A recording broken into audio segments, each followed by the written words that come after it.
What's up, YouTube? It's your boy Mark Dark, and I'm back with another video. If you're new, if you love power, go ahead and hit that subscribe button, like the video, and leave your theories, comments, everything down below.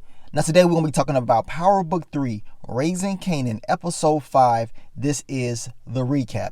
Now I'm going to try my best to go over all the key facts. If I miss anything, you guys let me know. And as I told you guys in my quick thoughts, early impressions video, this episode was straight up fire, man. And in Power history alone, usually episode 5 is fire.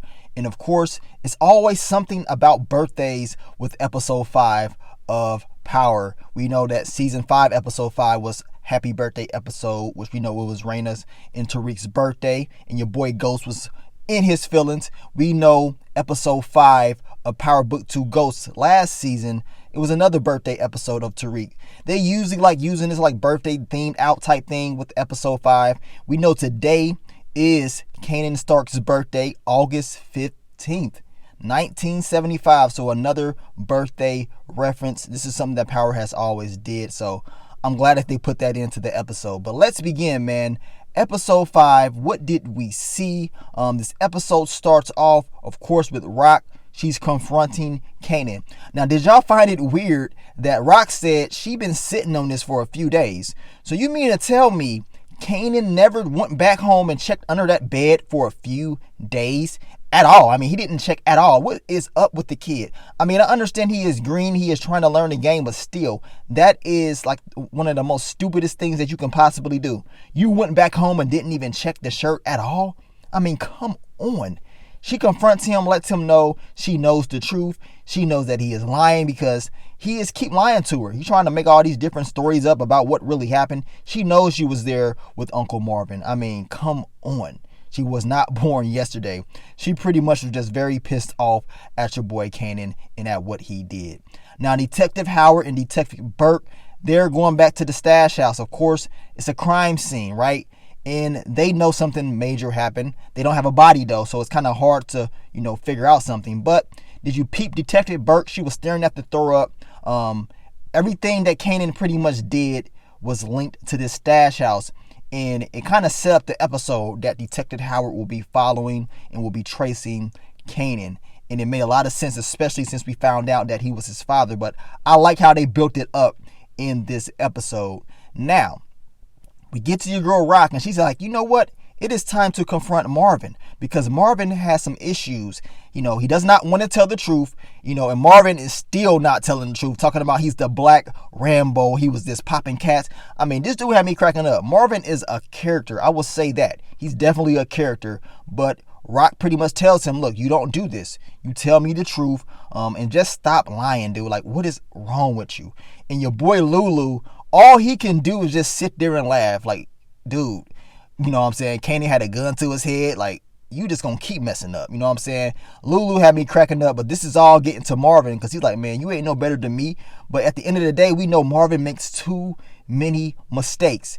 Kanan could have been done for. And even though Marvin saved him, Marvin was the one to put him in the position to be there in the first place. Talking about, I saved him. Like, well, yeah, you did, but you put him in that mess, Marvin. Definitely not the best episode for Marvin, but he did get some of that frustration off in this episode. Now, Kanan, as I told you guys, he's going to start picking up small things from Symphony, right? And he is starting to learn a little bit more about him, his history, and he's actually respecting him a little bit more. And Symphony does give Kanan his number, lets him know, look, you know what I'm saying, if you need me, let me know. I'm here for you. Kanan is definitely going to take that advice because he's going to use Symphony later on in this episode. Now we get to the fight. I made the video about this particular scene. I put up the post, asked you who you thought was going to win. We got Lulu and we got Marvin. They going at it. Of course, Marvin is pissed off at Lulu, I guess from sucking up to Rock and stuff like that. And we know Marvin is just a mess up. So they're going to have a little fight, brotherly love, you know what I'm saying? Nothing too major. Of course, Marvin is pissed off. Lulu is talking about his baby's mom, how she was passed off to the league. And we know that your boy Marvin called Lulu a fake Quincy Jones. And that Crown is going to smash his girl. He's going to clap those cheeks. So the two get into a little scuffle.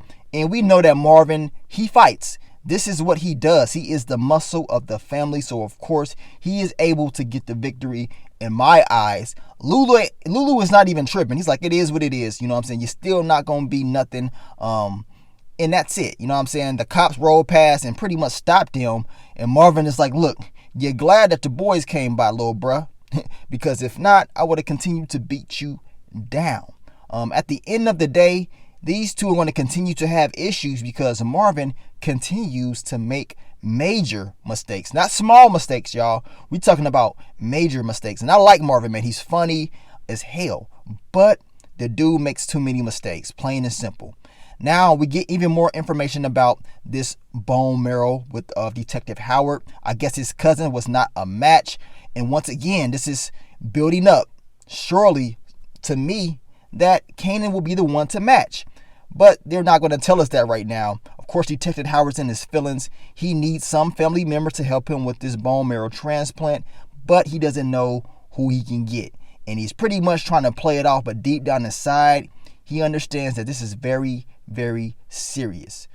Now, your boy Famous, he finds out that your girl Jukebox done got it in. And he's mad. He's like, man, I was supposed to be your first. I've been trying to get in that since the 5th grade. They had some disagreements. Of course, Jukebox lets him know, look, that was never going to happen anyway. But the conversation starts to turn to who was the rat. Jukebox tells Kanan, your girl Davina probably was the rat. I mean, she was there, right? And all of a sudden, the stash house gets hit. Now, I don't know about y'all, but Famous is entirely too loud. Like, why would you yell all this out? Why would you yell all this out in this bodega store? Did y'all peep the lady, the bodega owner? Did y'all peep how she was looking? She was staring, man. Kanan had to let him know, like, dude, you need to keep that down. Like, what are you doing? I like Famous, but the dude is entirely too loud. He has to calm down a little bit. I understand he's always hyped up, but he has to calm down because if he doesn't, it's going to be bad news. This look and how she looked and looked down, I got a feeling it's going to come back on somebody. Trust me, it has to. This girl, she ain't just going to sit there for no reason. I think she's plotting and planning, y'all. She's up to something. Now, once they get outside, Jukebox lets him know, look, Davina is connected to Buck 20, and she also is connected to who? Unique. It makes a lot of sense. Now, she's not saying Davina like 100% did it. She's just saying that it could be a possibility. Kanan takes this to the heart. He takes it to the heart. They start talking about family secrets and stuff like that. Of course, they start talking about Scrappy because Jukebox is like, man, Scrappy is loyal. He ain't did nothing. And Kanan is trying to blame Scrappy, but deep down inside, I believe he understands that Davina could have done this. He pretty much tells Jukebox he knows her secrets and to watch her mouth.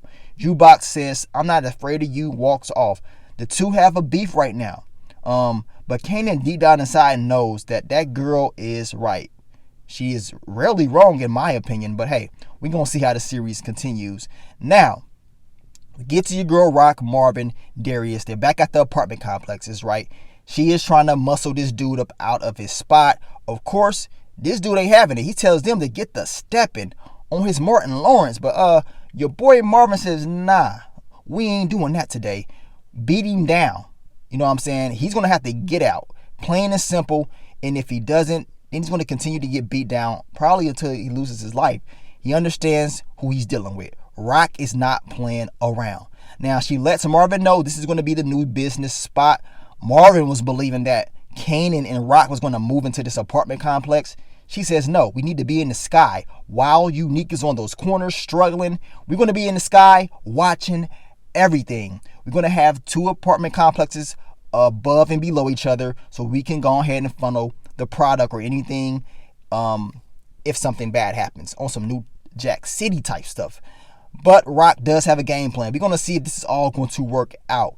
Now, Famous catches up with Jukebox, lets her know, don't worry about what's going on between her and Kanan. That will all be squashed and come to the studio. You know what I'm saying? Might as well come there. So Jukebox agrees to say, you know what? I'll go to the studio with you. Let's see what it's all about. Now, Kanan and Rock have a conversation, and he's telling her he want to cook. And he ain't talking about spaghetti. He's trying to hit his cooking dance, right? And your girl Rock is like, man, I don't really want to do this. She's telling Kanan that she knows things that he doesn't know. She was kind of hinting right there, right? She knows her, right? She knows that you're the son of Detective Howard, but she's not going to tell you. She knows secrets, right? Now, Rock, deep down inside, does not want to teach Kanan how to cook at all, but she knows eventually she's going to have to. She's going to have to teach him more of the game, because if not, this kid is going to go out there and get himself into a lot of trouble. And that's the last thing that she wants to happen, especially if it has something to do with her organization, and at the same time, that is her son. Now, of course, Rock drops Kanan off, but we know Kanan does not go the way Rock thought he was going to go. He peeps out. Your boy Detective Howard is watching. Instead of following Rock, he says, you know what? We're going to follow the prince. We're going to follow Kanan. He just had it in his, his heart that something was up with this kid. He follows him. We see your boy Kanan. He's getting into it with Scrappy. And once again, I talked about this, the fight. Who was y'all picking? And of course, Kanan got a little hit to him, right? But Scrappy had the boy leaking. And to be 100% honest, Scrappy really took it easy on him. He could have really just ramsacked him, but he didn't want to do that, I believe, out of respect. He was just trying to teach him a lesson. Of course, Kanan was leaking, got hit right in the face. I'm like, okay, now you're going to learn, little kid. You're going to learn that this is a grown man's game, as Scrappy told him. But see, Detective Howard and Detective Burke was out there watching. I was like, just let them keep fighting. He get the one good shot in, solid shot, and then y'all go break it up. Let them keep going.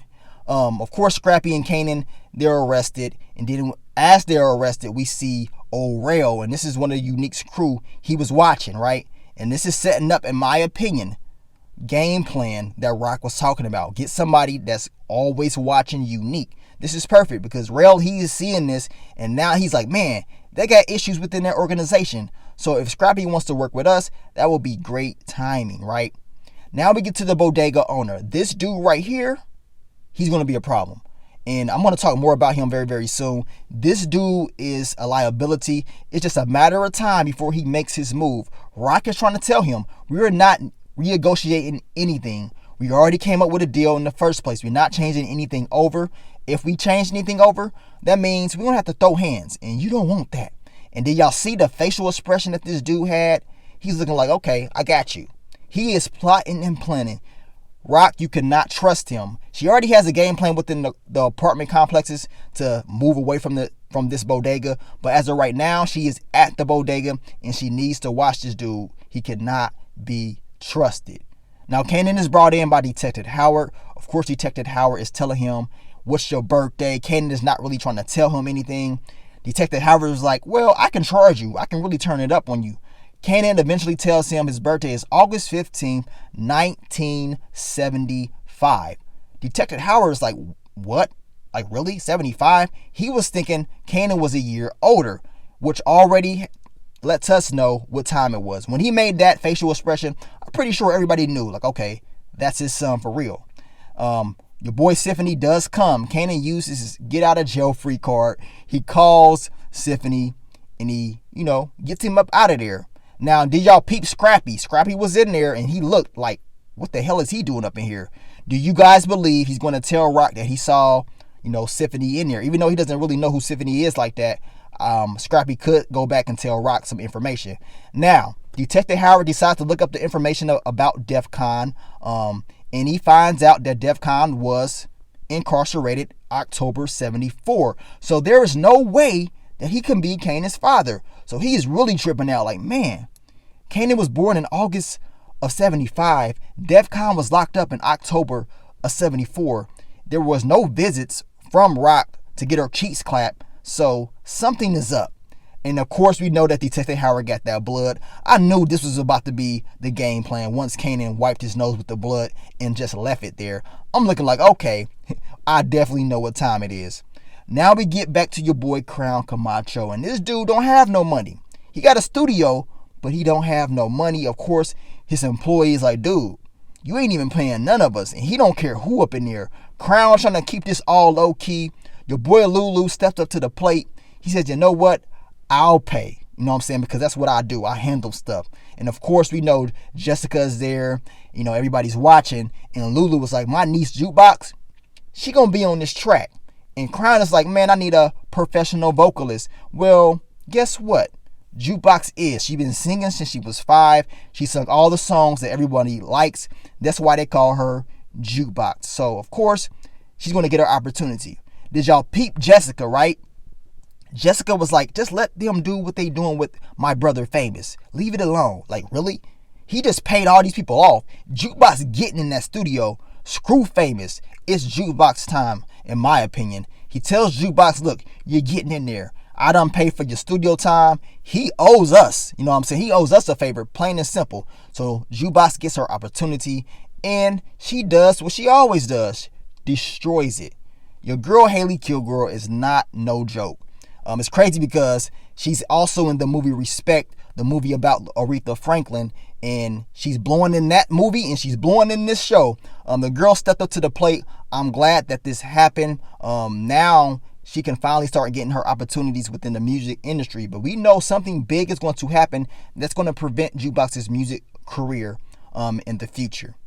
Now we get back to Kanan and Symphony, and your boy Kanan is telling him, look, my moms can't know nothing about this. Please don't tell her about this. Symphony is telling her, well, if your mom asks about this, I'm going to tell her the truth. I'm not going to hide it from her, but I'm not going to bring it up. I'm telling you right now, Rock is probably going to know the truth about this before Symphony says anything, and she's going to be testing him, just like she tested Uncle Marvin and just like she tested Kanan. But hey, I guess they don't want to listen, man. Rock is no one to be messed with, and they will find out very, very soon. Now, your boy Scrappy is picked up by Rock. And Scrappy's like, man, your son's tripping. I know he's your son, but I had to let him know I can't go down like that. Now, I believe in this particular moment, this is where Rock set up the game plan to set Unique up, right? It was perfect game plan, perfect strategy. We're going to see if this is how it's going to play out, but your boy Scrappy is a loyal soldier. This is why they even said this at the beginning of the episode when Jukebox mentioned this. It's all a setup in my opinion. Now, speaking of Jukebox, she's kicking it with Nicole. They're listening to that song. They're having a good old time. But we knew eventually she will be caught. And look at her moms. She is pissed off that she is seeing this. Of course, she sees Jukebox on top of Nicole. She is screaming. She's telling her husband to come upstairs. She's yelling at Jukebox, being very disrespectful, calling her a repellent. I'm like, man, this girl talking a lot of mess. And really hurts Jukebox's feelings, man. Really hurt this girl's feelings. This is going to change this girl into a savage even more. This is why Jukebox is the way she is. This is all a part of her build-up to become a monster. Now, her father had me cracking up. The dude was like, man, what the F is going on? What is going on? I mean, the dude was tripping, but he had me cracking up. Of course, her mom is still just out of it. And Nicole says, look, I was kissing her. You know what I'm saying? Instead of saying we was kissing each other, Nicole said, look, I was kissing her. We know back in the day at this particular time, coming out was very difficult. Hell, it's still difficult in today's world, but it was, I would say not as accepted back then. And of course, Jukebox is realizing this. She knows this. This is why she does not want to come out. This is why it's so difficult for her to do that. I just, really felt bad for your girl Jukebox in this episode, man. Now we get back to Kanan and your girl Rock. And she said, you know what? It's time to teach you how to cook. We got to get you prepared. You know what I'm saying? She's teaching him how to cook. And Kanan, he's going to take this lesson, right? He's going to take this lesson and he's going to learn from it. He's not going to never forget this. Now, as I told you, he ain't cooking spaghetti. He in that kitchen about to learn that cooking dance. And Rock is definitely teaching him the right way to do it. Never do it at the house. Hopefully Kanan listens and he does not go out and do things his way, because we know when Kanan does things his way, he messes up. Now Scrappy, he goes to Unique's spot, lets him know, look, I'm trying to work with you. I'm all about business. I don't care anything about Rock or her son Kanan. You know what I'm saying? Pretty much tells him that, look, Kanan's going to be taking my spot. I ain't having it. How about I work with you? They know he was in a fight because Rail was out there and he said, look, the dude got into it with Kanan. This is going to be a good soldier for us. And I'm going to tell you right now, Rail, this dude right here, his days are numbered, because when it all comes out that Scrappy was a mole, what's going to happen is Unique is going to make this dude another Trez G. Trust me, it's not going to end well for that dude. But your boy Scrappy is definitely going to get it on the inside and try to get some information and trying to just watch Unique's every move. But the question is, does Unique really trust him? So we're going to find out how that's going to play out in the future episodes. Your boy Marvin, he's back at the apartment complexes, getting ready to set up shop, getting ready to set up this business. We going to see if your girl Rock could pull off her New Jack City up in these apartment complexes. As long as she has no Pookie up in there, I think she's going to be good. Do not bring a Pookie up in there. Now your boy Lulu says, you know what? It is time to clap those cheeks. Your boy Lulu was on his T-Pain. I guess he said, you know what? It's time to have some studio love up in here. And as I told you, he was hitting that like he didn't want to pull out. He was like, I've been waiting on this. I know that your boy Marvin called him a fake Quincy Jones, but hey, your boy Lulu said, I'm going to take you to that secret garden. And that's exactly what he did, man. Had your girl Jessica stretched out. One of you guys said that they believed that Crown was there. She was thinking about Crown. Look, I don't know about all that. But I know your boy Lulu got up in those cheeks, plain and simple, on his T-Pain studio love. But now we get to the end of the episode, and man, tensions was high. Your boy Detective Howard, he said, you know what? I'm going to confront her about this. She goes to Rock and she lets him know, you know, DEFCON was locked up in October of 74. Kanan was born August 15th of 75. So there's no way that Kanan is DEFCON's son. We messed around back in the day. You didn't go visit DEFCON at all. You didn't get your cheeks clapped while he was locked up. I checked. Trust me. I was hoping that you did, but it never happened. So that lets me know that Kanan is my son, and you hid this all along. Now, I want y'all to think about this. She really hid this from Kanan, and she hid it from Detective Howard. Now, as I told you guys in my quick thoughts early impressions video, we've been knowing about the rumors of Omar Epps playing Kanan's father for over a year and a half. When his description came out, of course, they said he was a detective, so it kind of died down a little bit. But as we start watching the show, we started to realize that these two had a connection from the past, and that rumor was true. That is his daddy. He is the pappy, right? You know what I'm saying? He was pissed off. Now, for Rock to keep this from them, that's what I want to know. What's the reasoning behind that? Is it because he was a cop? You know, this was 15 years ago. We don't really know what he was doing 15 years ago. I will say he was probably a part of the police force, but still, Rock, to keep this from them, something had to happen. I just don't understand why she would do this. I believe as these episodes air out, Rock will let us know the reasoning why she did not let them know the truth. Maybe it was DEFCON. Who really knows? But Rock has to explain herself. This dude right here, he wants to know the truth. And eventually, Kanan is going to have to know the truth, right? Your boy Detective Howard said, I'm a pappy. You know what I'm saying? On this Bernie Mac type stuff up in here. And we know he needs the bone marrow transplant. And we already know how it's being built up. Most likely, Kanan will be the match. And Kanan has a high chance, in my opinion, to save his father. But that's just my prediction as of right now. We got to see how it all plays out. But they're building it up. Detective Howard is sick and stuff like that. Of course, he needs that bone marrow transplant. And I believe Kanan definitely is going to be the person that's going to think about doing that. And it makes a lot of sense when you think about it, right? Detective Howard's in, you know, he's a detective. He works for the police force. Jukebox as well is going to be a police officer in the future. So I wonder if they're going to intertwine those storylines, if Detective Howard's going to get cool with the family or something. But I'm going to tell you right now, Detective Howard, he's going to look out for his son. That's what I believe. He does not like Rock. It makes sense that, you know, he didn't like her from the past. That lets me know she played him. She did something to him in the past where he said, you know what? I don't like her. We have a history, but I don't like her like that. This is why he wanted Unique to win this war between the two.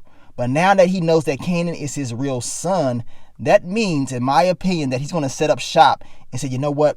Even though I don't like his mom, I got to protect my seed. I got to protect my boy. I can't let him go out like that. And the crazy part is, yes, Detective Howard could protect Kanan to a certain extent, but Kanan can save Detective Howard's life with that bone marrow transplant. So we're going to see how that all unfolds. But you guys let me know, man. What do you think about episode 5? Once again, a birthday reference episode. Once again, a fire episode, which we always got in Power history. I can't wait to see how everything else unfolds, man. And as far as I know, before I end the video, Power Book 3 Raising Kanan episode 6 will not air next week. As of right now, I'm thinking that I checked the little schedule.